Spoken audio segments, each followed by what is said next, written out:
Okej, ndryshojmë të rësisht argument. Tani do flasim për kërkesën e opozitës për të shkarkuar presidentin e Republikës.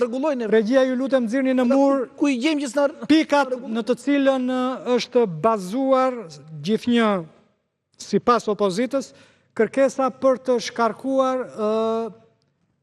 presidentin e Republikës. Sipas Partisë Demokratike, dekretimi zgjedhjeve... E kanë depozitu kërkesën këta apo jo? Dekretimi zgjedhjeve në Tiranë në kundërshtim me kushtetutën dhe kompetencat e përcaktuara për presidentin e Republikës. Ndërhyrjen mandatin dhe pavarësinë e anëtarëve të gjykatës kushtetuese duke ndikuar në proceset e brendshme të institucionit. Dekretim në shkelje i ligjit për komisionet hetimore parlamentare, në kundërshtim me jurisprudencën kushtetuese dhe parimet e kontrollit parlamentar.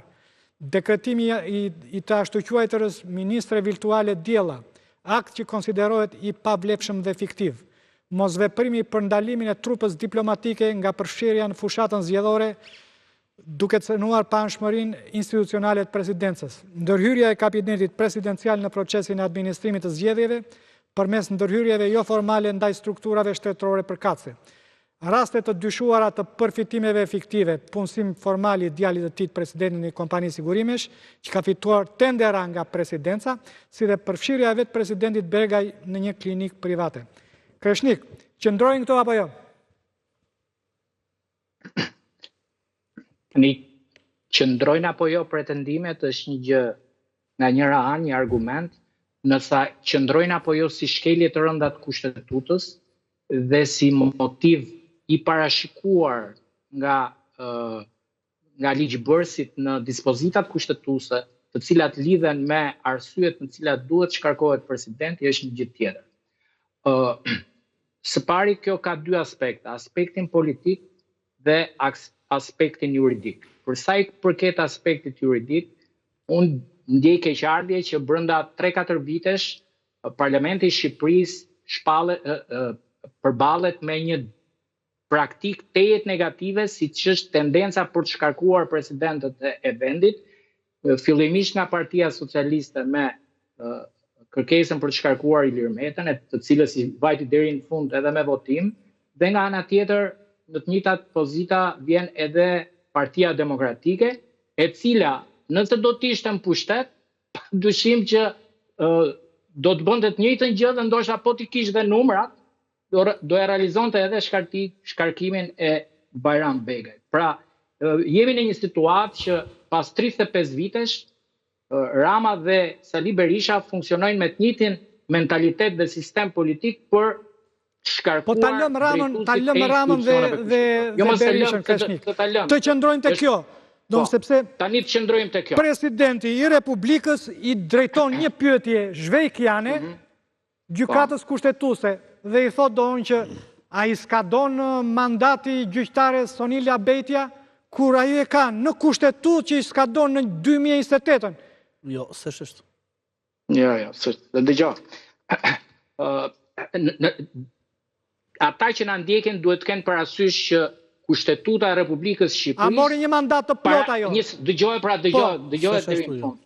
Kushtetuta e Republikës Shqipërisë e thot në mënyrë taksative: Presidenti i Republikës nuk mban përgjegjësi për aktet e veta gjatë ushtrimit detyrës. Pik, troc, shqip.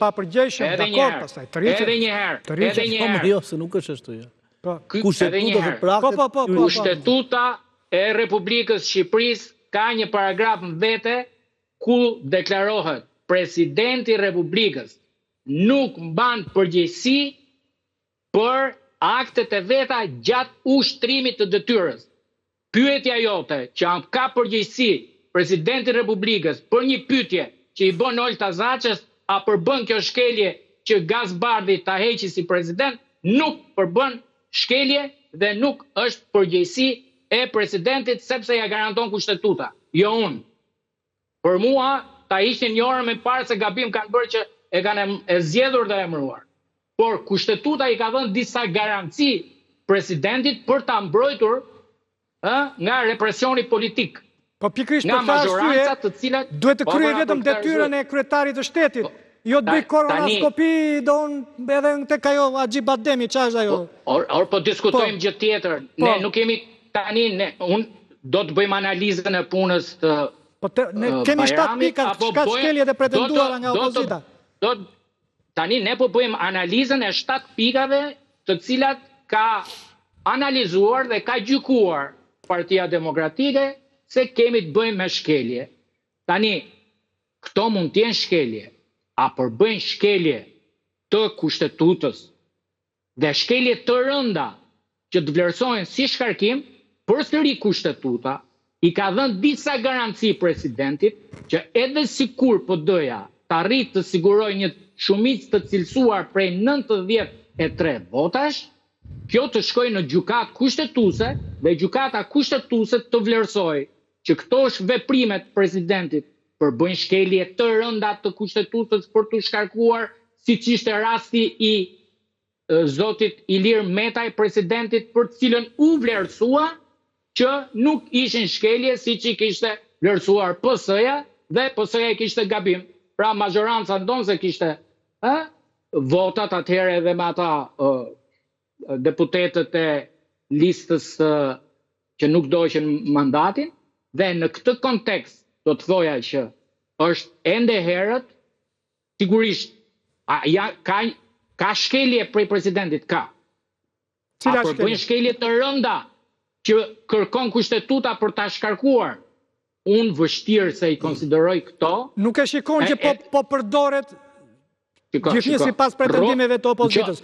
Po përdoret për të dhënë, për të zhdukur çdo zë, çdo votë të mundshme kundër akteve të qeverisë në gjykatë kushtetuese. Ilir, në qoftë se ne do marrim që djali presidentit merr një rrogë 3.000 euro dhe kjo përbën shkelje të kushtetutës dhe duhet shkarku presidenti, unë do të thoja shqyr kemi arrit në një ditë që kemi një djalë presidenti apo të jenë shkeljet në këtë nivel, sepse niveli i krimit në Shqipëri dhe i korrupsionit është në ato për masa që kur diskutojmë ne për rrogën e djalit në një shoqëri sigurimesh se punon specialist dhe merr 3.000 euro, unë e kam shumë të vështirë ta konsideroj që kjo përbën shkelje. Po mirë, nuk është shkelje do unë që presidenti jep tendera në konflikt të pastër interesi? Se tani 3.000 euro, ka që ka ose tenderat që ka i, tenderat i kanë, që e di kush i ka tenderat. Në qoftë se edhe njëherë, tenderat edhe njëherë prap për publikun që të na dëgjoj. Presidenti i Republikës shkarkohet në 2 raste. Kur ka shkelur rënd kushtetutën, ose kur ka kryer krime të rënda. Tani unë po pyes gjithë publikun. Në qoftë se çuni vetë merr një rrogë 3.000 euro, qoftë edhe me ndërhyrjen e presidentit, konsiderohet kjo vepër penale krim shumë i rënd për të shkuar në shkarkim, sepse e bën dallimin kushtetuta. Nuk thot të ketë kryer vepër penale, të ketë kryer krim të rënd, dhe unë si jurist, si penalist, arrit ta bëj dallimin se çfarë është krimi i rënd dhe çfarë është vepra penale tani. Tani, kam vetëm një gjë vërejtje shumë miqësore me zotin Spaju, kur e merë sa do pak të letë këtë historinë e 3.000 eurove të djalit të presidentit thash. Tani, unë nuk njoh shumë 22 apo 23 vjeçar, që... Sa vjeçar është? 23. Po së është pak më shumë, është doktor. Po flasë për djalin. Maru shkollën, po pra, është doktor. është doktor. Oke, mirë, në 33. Djali i presidentit merr një rrogë 30.000 euro neto vjetore në këtë kompaninë e sigurimeve, neto po flas, dhe është personi i 4 më i paguar i kësaj kompanie. Pra është presidenti, 2 zëvendës presidentët edhe djali i presidentit. Djali i presidentit mund ta meritojë këtë gjë. S'po merren fare, ata mund t'i japin 30.000 apo 300.000 euro. Po. Dhe mua nuk më intereson kjo si histori. Por ama mua më lind dyshimi edhe për shkak të profesionit, që në mendoj që e njëjta kompani sigurimi, ku punon djali tia, i fiton të gjitha tendet në presidencë. A ka tendencë kjo shumicë qeverisë të vërë tërësisht në kontrol gjykatën kushtetuese, të zhduk çdo zë që dhe vot që është kundër? Absolutisht po. Po çka kanë bërë tani këta? Qa po bëjnë këta me mandatin e zonjës Sonila Betja? Qa mendoj se po bëjnë? Qa po bëjnë? Sonila Betja, po mi pra tani, qa po bëjnë? do më lesh të flasur, apo? Jo, Po duesh fort. Du të di qa po bëjnë, jam kurios të di qa po bëjnë. Po mi për gjoje, pra, mëse se e kurios, madje minë që zoj që t'is më kollaj, të më gjosë rrugës. Jash në YouTube, Po gjoje, në YouTube direkt. të gjoj, Indrit, gjoj. Zonja Sonila Betja ka marrë mandatin që la Besnik Muçi. Në qoftë se ne këtu do bjem dakord që mandati Besnik Muçit ka qenë mandat 9 vjeçar, nuk kemi marrë arsye për çfarë të flasim tjetër. U morën vesh dhe unë nuk e di. Kur mbaron ky mandat? 2028, kur është 9 vjet, se di fikse kur është. Besnik Muçi ka pas një mandat të plot 9 vjeçar në gjykatë kushtetuese. Në rregull, Besnik Muçi për shkak të vettingut nuk arriti dot ta gëzojë atë mandat. Dhe ta që ka pas plot njërë. Po dekreti më president. Dekreti presidentit për mandatin e 2016, së shafë 2016. Shiko, ta mbyllë që ka interpretuar gjykata kushtetuese. Edhe të ecin rrugës më gjoj pastaj mbrapa. Okej? Tani më dëgjoj mua. Ka pas një mandat, mandatin e Besnik Muçit. Dhe Besnik Muçi ka pas mandat të plot. Nuk e ka pas mandatin e plot. Interpreton ti, po jo se ka pas. Po vazhdojmë. Po më qa ke je grinjarë po interpreton ti, po them, ti duhet ka pas plot. Po them interpreton ti, vazhdojmë. Gjykata kushtetuese ka thënë ndryshe. Duhet të bie dakord me ty o Indrit. Ka thënë ndryshe gjykata kushtetuese, jo me morë, me gjykata kushtetuese. Po më ata se bie ti. Si janë alien o burr. Kush? Ata pa ku flasin ata mbyllet historia. Po çfarë thua unë së interpretoja? Po atë pse po erdhëm këtu ne? Flasin ata pse erdhëm këtu? Ata që nis numërimi nga data kur mbaron. Këto që po diskutojnë, po pra po ky thotë që po folën këta ne do të flasim këtu tani. Ti mund të mbash qendrim për atë, po është ligj. Ai është ligj. Po Indrit. Vazhdojmë.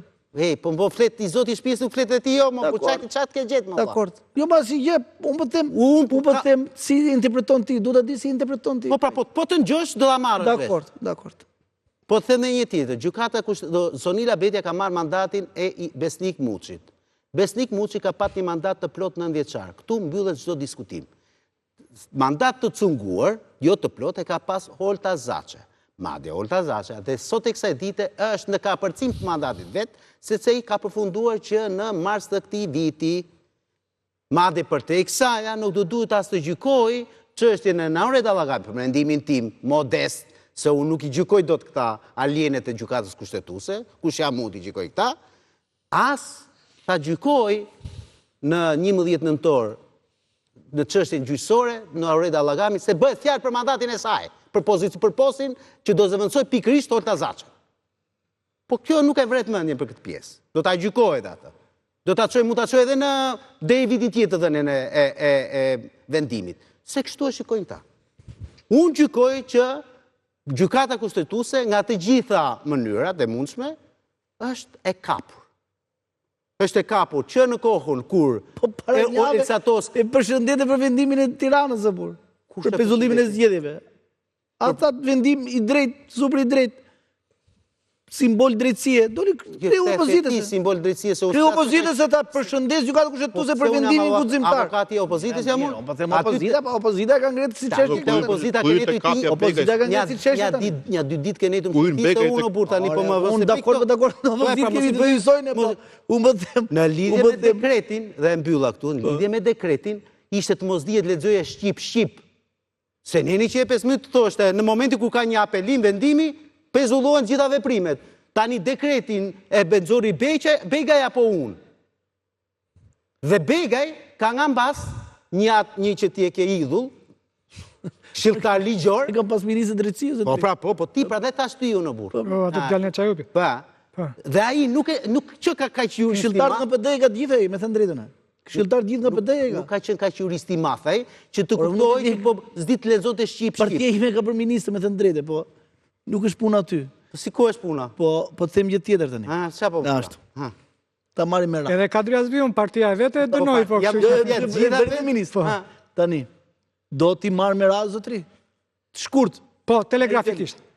Dekretimi i zgjedhjeve në Tiranë, nuk kemi vendim gjykatës kushtetuese, kemi nda 31. Të priste opozita vendimin gjykatës kushtetuese nda 31 dhe ta quante shkelje. Ndërhyrje mandatin e pavarësisë anëtarëve të gjykatës kushtetuese, po kjo është shkelje, sepse për mendimin tim duhet ta dekretonte që në janar, duhet hapte vendin që në janar. Ai për mos të bërë pjesë e debatit politik, për mos mbajtur pat. Është një kërkesë ka bërë se Ka bërë një ai nuk ka dhënë vendim, ka bërë një kërkesë, kërkesa nuk e është nderuar gjykatë kushtetuese, ju Jo, pa me lutem. atë kërkesa kërkesë nuk është vuri fajin. në lëvizje Mund të rrezojë kërkesën. një makinë infernale ai. Mund të rrezojë Se kërkesën. kështu si shejtan budallat, Mund të do rrezojë të kërkesën. Kështu e kjo dha duhet. Ai bëni pa dije s'është faj. Po të donte ai, po të donte. Kjo godina Ai është me ai 9 kate kishte apo jo? bërë- Se mos është me 6 kate. Ja, nuk Pra 3 kate. Nuk sifen. Do më Ai mund të bëste burak direkt. Çoj këtë në ligj. Me mekanizëm. Ai po të donte në janar thoshte zonjë, Po ka të marrë aktin dekreti, direkt. hapet vendi, miru pafshi. Po se thot Po do donte ta ima. presidenti. E thot se është dekreti presidentit ai. I takon presidentit Po i dekreti. drejt, ej. Po dekreti presidentit të mëparshëm Po, thotë që Indrit, ky mandat Jo, është pra, 9 vjeçar sepse dhe ka një përfundon në gjykata kushtetuese 2028. ka një parim, është ke në 179A, në fund fare, është dispozitë tranzitore. Thot, gjykata kushtetuese ripërsëritet një herë në 3 vjet. Po dispozitë Për tre vende. tranzitore, sa vazhdon kjo? Perpetuum mobile.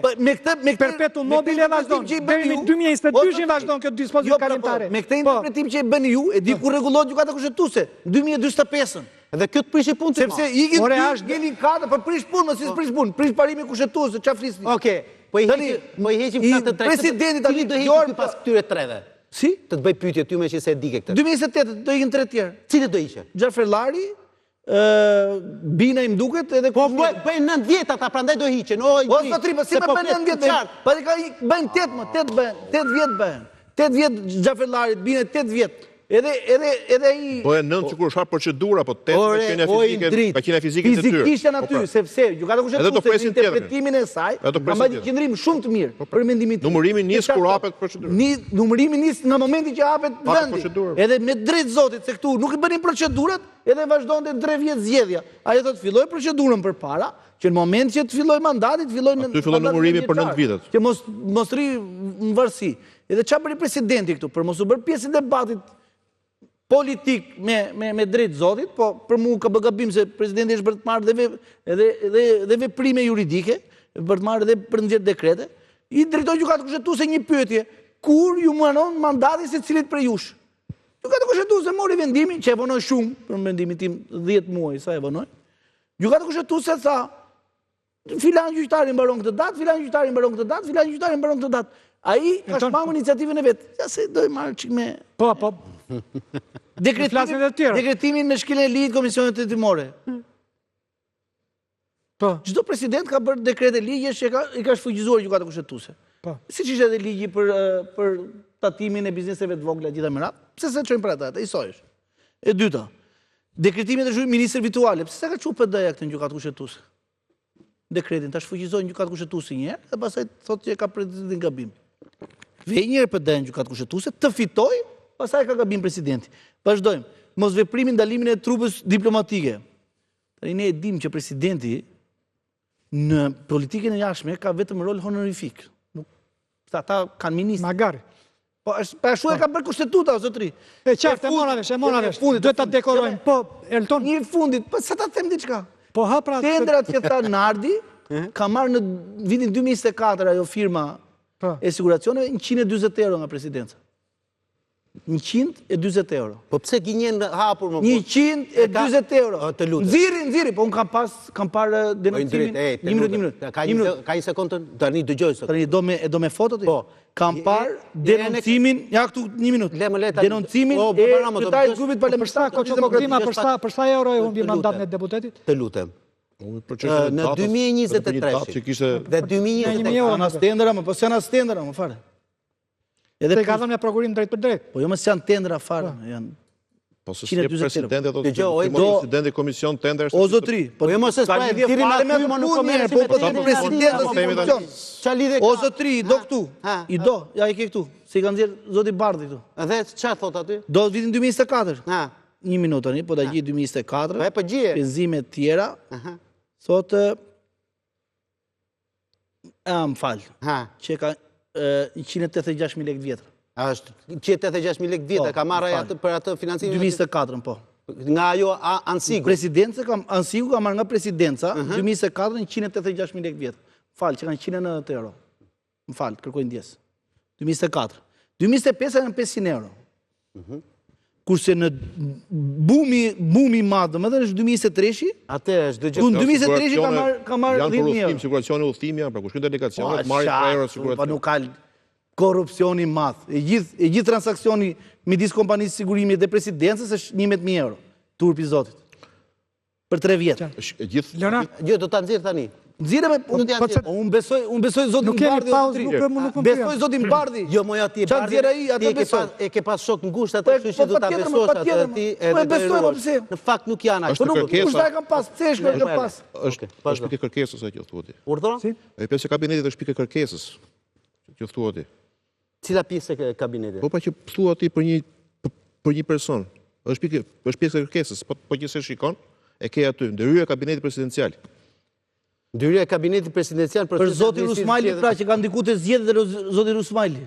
Po çfarë lidhje ka mos fola fare për atë unë? E që shkele o zotri. Ore le ç'a thon ata, më ç'a themu tani, ti do dëgjosh ata apo mua? Patar, pse këtë dëgjoj? Ti po Unë gjoj opozitën e vendit tim, o zotri. Ore opozita e vendit tim ka qenë ti aty, ore ti. Ti më deri ti aty. Dhe nuk flit se do të me ty në asnjë studio televizive se të hahet gjallë ti ato opozitën.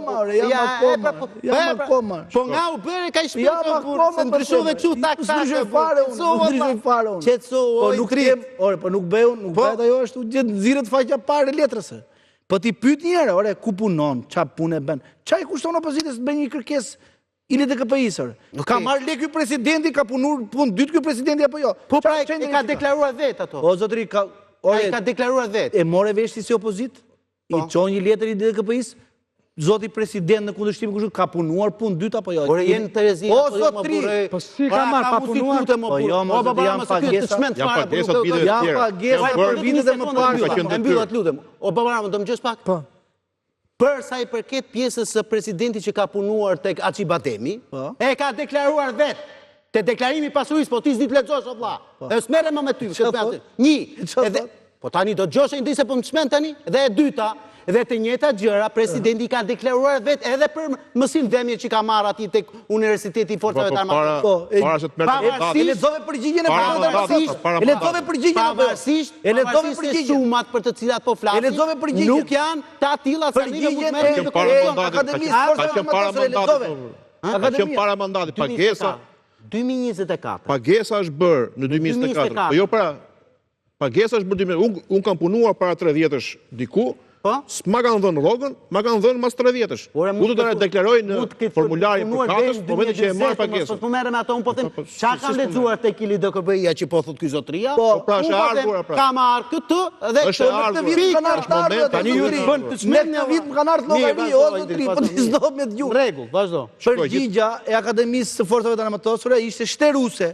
Zoti president tha, ka qenë drejtues i akademisë, ka qenë drejtues në disa tema diplomimi të studentëve të akademisë. Pagesat për vitet në fjalë nuk janë paguar në atë kota, janë paguar dhe për pedagogët e tjerë, disa në 2022, disa në 2024. Tani, e njëjta situatë është edhe me atë spitalin, o zotri.